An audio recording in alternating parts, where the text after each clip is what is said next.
All right, let's wade into the deep end today.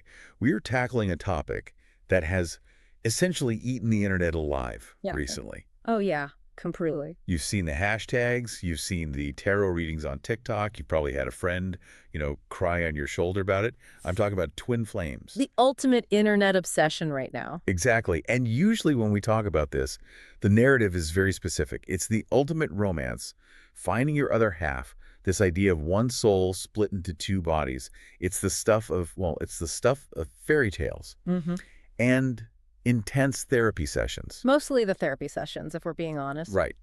But the source material we have today, specifically the text on the self-restoration space, is asking us to basically put the fairy tale down. It's suggesting that if you approach this connection looking for a happily ever after, you are fundamentally missing the point. It's not just missing the point either. The source actually argues it's dangerous. Dangerous, okay. Yeah, because if you look at the text, the core thesis here is a massive pivot from what pop culture sells us. Pop culture says a twin flame is all about completion, the whole Jerry Maguire, you complete me thing. Right, right. But this source material frames it completely differently. It defines the twin flame not as a romantic partner at all, but psychologically as a mirror. A mirror, which, let's be real, is already significantly less sexy than a soulmate. Way less sexy, but Yes. so much more useful. There's this line in the text that really anchors the whole discussion we're going to have today. It says, "It does not complete you, it exposes you." It exposes you. That sounds almost like a threat. In a way, to the ego, it absolutely is a threat. Okay. And I think that's the mission of this deep dive. We're going to strip away all that romantic gloss and look at the actual mechanics of this connection.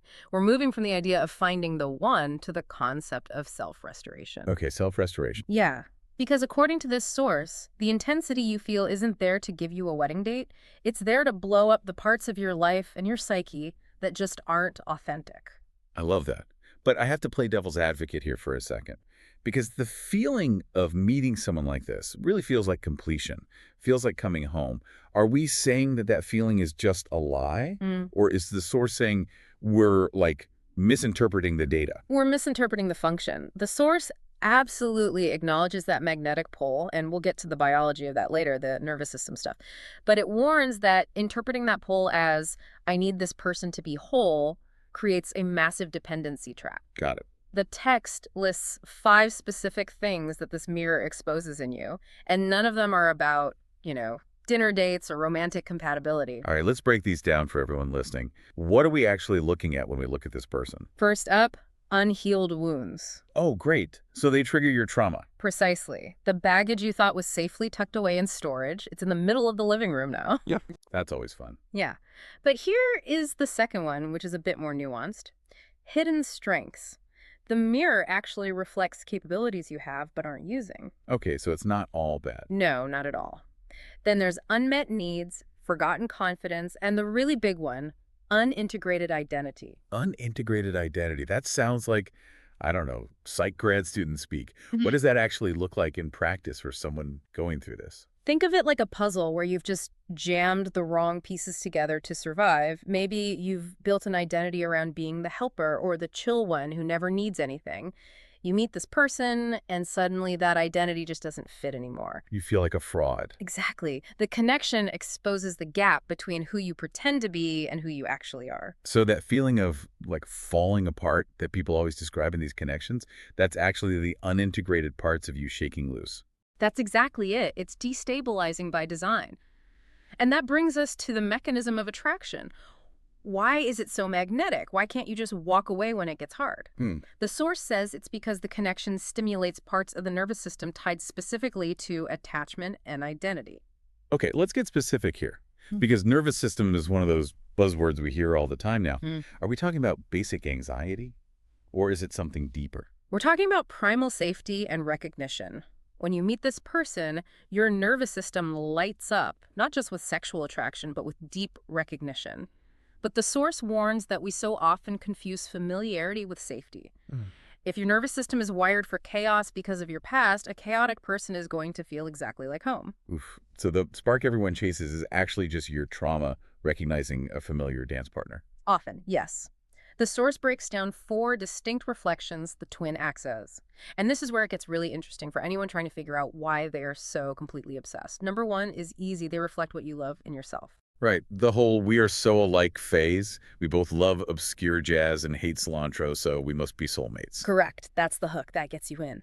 But then comes reflection number 2. They reflect what you reject in yourself. Give me an example of that. How does that look? Let's say you really pride yourself on being logical, stoic, completely controlled. You never cry.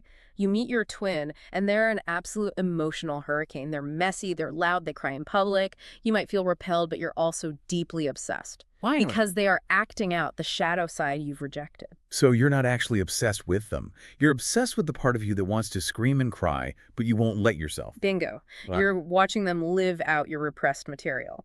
Then we have number 3, they reflect what you fear becoming. And number 4, what you long to express. That long to express one hits hard.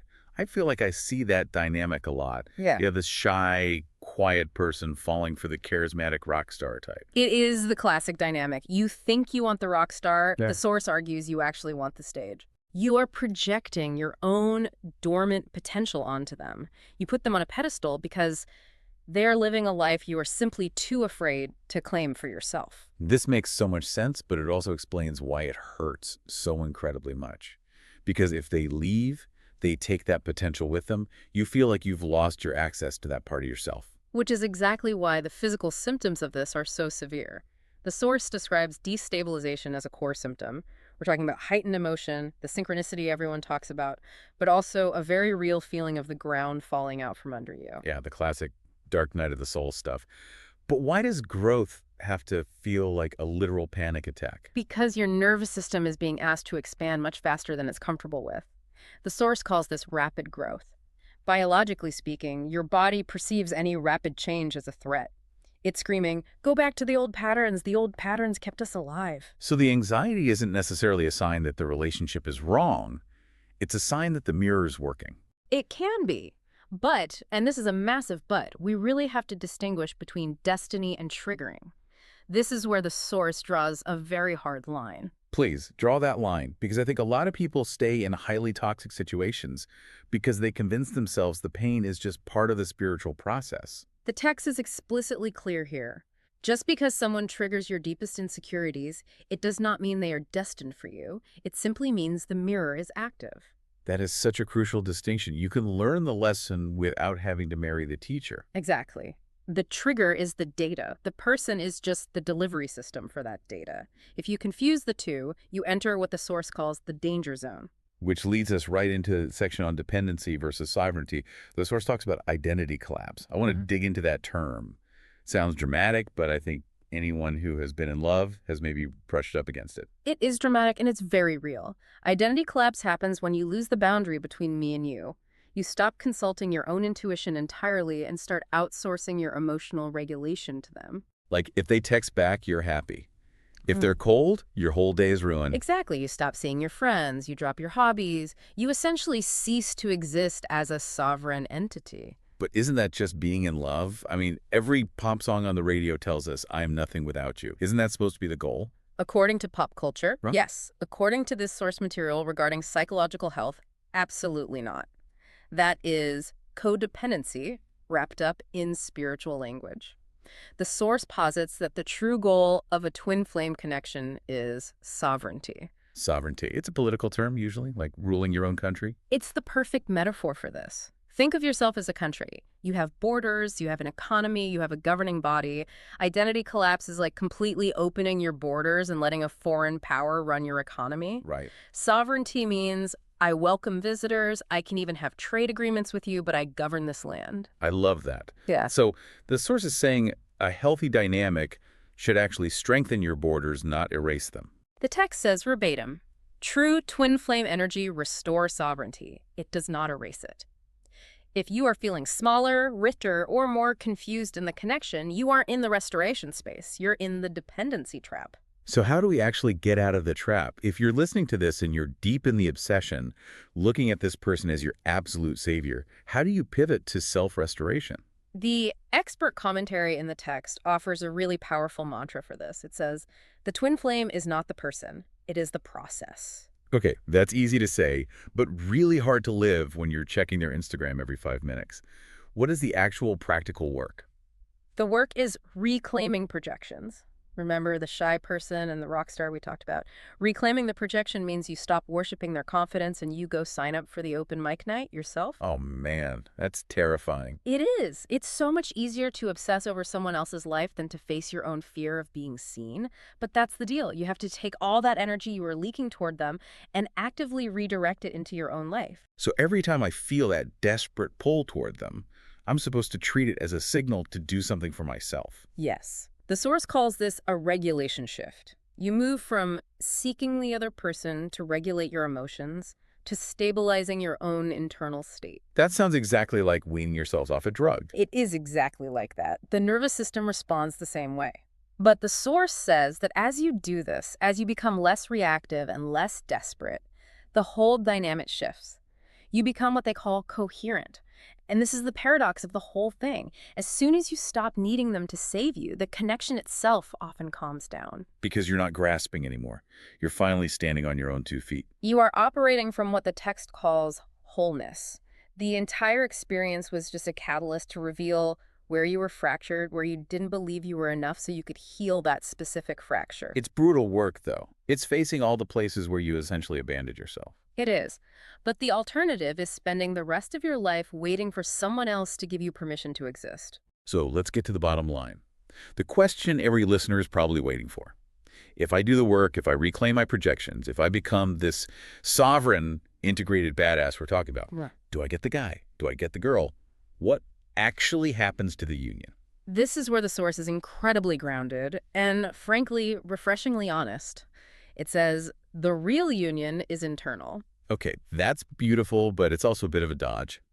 What about the actual relationship with the person? The text says the other person may stay or go. May stay or go. That's the hard pill to swallow right there. It really is. The text emphasizes that their presence was primarily to force growth and confront illusion.